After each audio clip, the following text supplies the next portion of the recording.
மாபெரும் சபையினில் நீ நடந்தால் உனக்கு மாலைகள் விழ வேண்டும். ஒரு மாசு குறையாத மன்னவன் இவனில் போற்றி புகழ வேண்டும். ஆஹா, உன்னை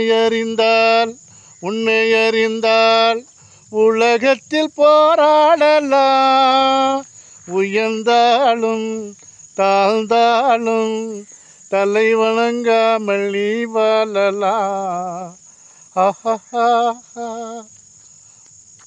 நம்முடைய மக்கள் திலகம் பொன்மனச்செம்மல் புரட்சித் தலைவர் எம்ஜிஆர் அவர்களுடைய ஆசையோடு நடைபெற இருக்கின்ற 2026 சட்டமன்ற தேர்தலில் மக்களின் ஆசையோடு வேட்பாளராக நின்று மக்கள் சேவையாற்ற இருக்கிறேன்.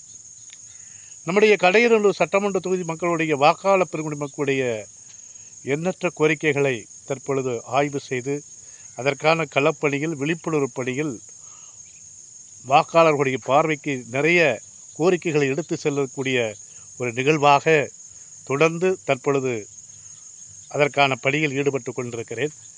ஆகவே இன்றைய தினம் இந்த கோரிக்கைகள் குறிப்பாக நம்முடைய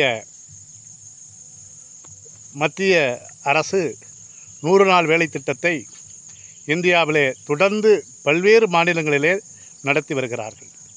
இந்த 100 நாள் வேலை திட்டம் குறிப்பாக வருகின்ற காலங்களில் தமிழ்நாட்டில் ஏரிகள், குளங்கள், சாலைகள்,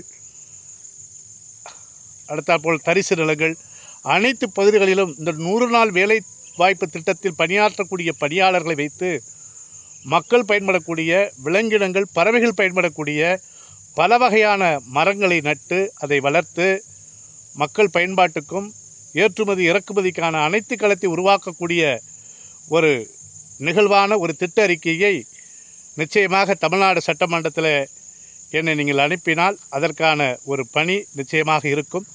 அதற்கான கோரிக்கையை வென்றெடுப்பேன். ஏனென்று சொன்னால் இந்த கோரிக்கை பொதுவாக 100 நாள் வேலை திட்டம் இன்றைக்கு தமிழ்நாட்டிலே மட்டுமல்ல இந்தியாவிலே பல்வேறு மாநிலங்களிலே அது என்ன நிலையில் எந்தெந்த வகையிலெல்லாம் செயல்பட்டு கொண்டிருக்கிறதை நாம் பார்த்து கொண்டு தான் இருக்கிறோம்.